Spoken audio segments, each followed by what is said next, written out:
Democratic lawmakers are now trying to pass several stimulus relief bills in order to help President Biden gain some more support. Now, his approval ratings continue to drop, but Chuck Schumer is now debating on whether they should use the budget reconciliation process to get more stimulus bills passed as soon as this week. Now, President Biden has also released a new tax proposal that would increase taxes for some of the richest Americans. The proposal comes as the administration begins to consider what funds will be needed for the next fiscal year to continue working on President Biden's agenda, which has stalled significantly. And the war overseas has derailed discussions on domestic policy and inflation caused by corporate profiteering and continued supply chain disruptions from the crisis. Should the Build Back Better Act be able to become law? Well, the budget put forth by the White House would give the United States the highest top tax rates on individual and corporate income in the developed world. This is according to the Tax Foundation, which also reported the budget would increase the corporate tax rate from 21 to 28%, which the administration estimates would raise $1.3 trillion over 10 years. When the budget was released, the White House released a fact sheet that said changes were necessary to ensure that wealthy people pay the taxes they already owe. On the campaign trail, President Biden also made a promise to not increase any taxes on any households making less than $400,000 a year, and the proposal would make good on this promise. It is likely that this new plan will pass without any Republican support. It's important to remember that Democrats have just 50 votes in the Senate. The budget reconciliation process allows them to avoid Republican opposition and approve a bill with a simple majority vote, with Kamala Harris there to break the tie. Mitch McConnell also vowed today that Republicans will make sure that President Biden is a moderate if they retake Congress in the midterm elections later this year. During an interview, McConnell said, "Our agenda next year, if we're fortunate to be in a majority, will be focused on exactly what you and I have been talking about: education and beefing up the defense of the country." Senate Republicans are also now vowing to push President Biden toward the center if they win back the majority in November, setting the stage for possibly high-profile clashes next year. Republicans are feeling optimistic about their chances in November as President Biden has struggled to get a boost in the polls, even as Senate Republicans navigate primary election obstacles of their own. The GOP message, everybody, is an early warning sign of the potential gridlock and headaches that President Biden can face in the second half of his term, particularly if Democrats lose both the House of Representatives and Senate. Democrats are growing increasingly worried about President Biden's standing in the polls. 7 months out from the midterm elections, Biden has not seen a boost in his approval ratings amid the world crisis, despite support among Americans for the steps that he has taken.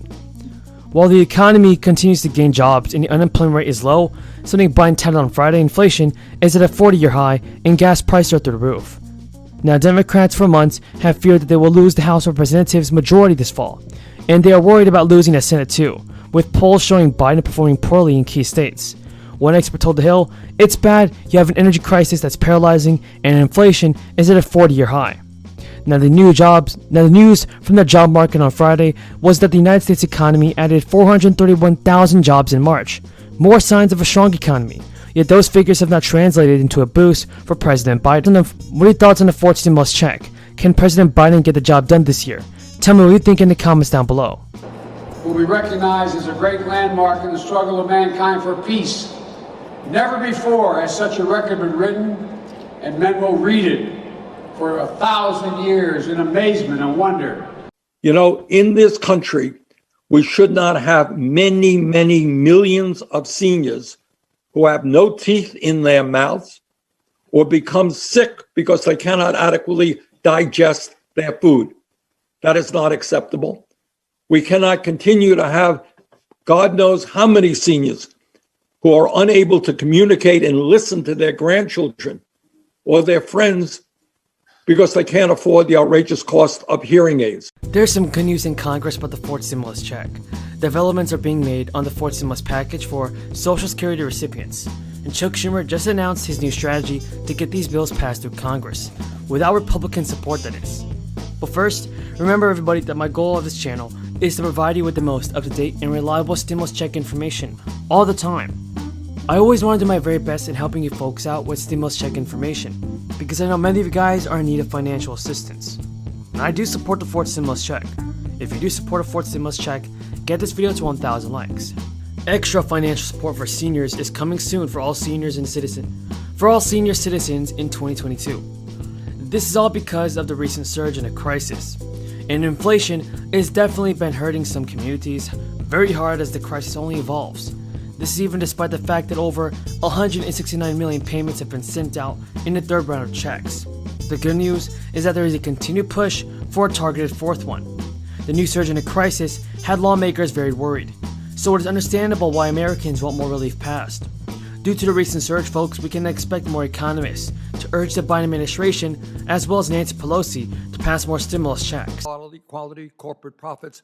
It is an economy in which a handful of giant corporations control sector after sector after sector and can control the pricing that goes on. In terms of agriculture, just 4 firms in America control 85% of the corn seed market, 82% of the beef packing market, 76% of the soybean seed market, 66% of the pork processing market, and 54% of the poultry processing market.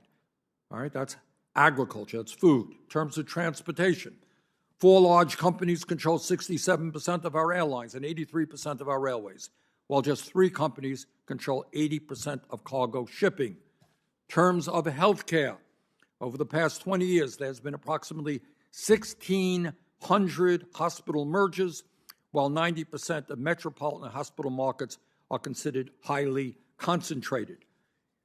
And maybe most important, and we had a hearing on this, and we're going to come back to this issue over and over again, in terms of our entire economy, and I want everybody to hear this, we should all understand that just 3 Wall Street firms, 3, 1, 2, 3, BlackRock, State Street, and Vanguard, control $22 trillion in assets, which is roughly the equivalent of the entire gross domestic product of the United States of America.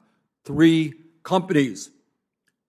And when you have that kind of power, you are impacting hundreds and hundreds of corporations where you are a major stockholder and the lives of millions and millions of workers.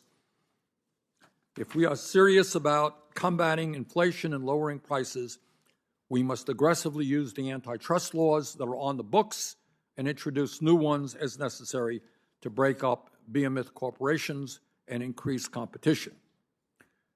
Now, is corporate greed the only reason for inflation? The answer is obviously not.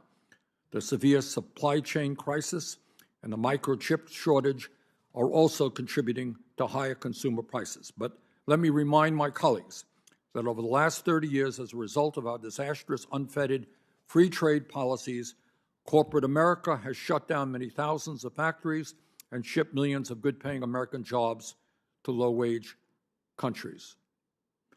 Maybe, just maybe,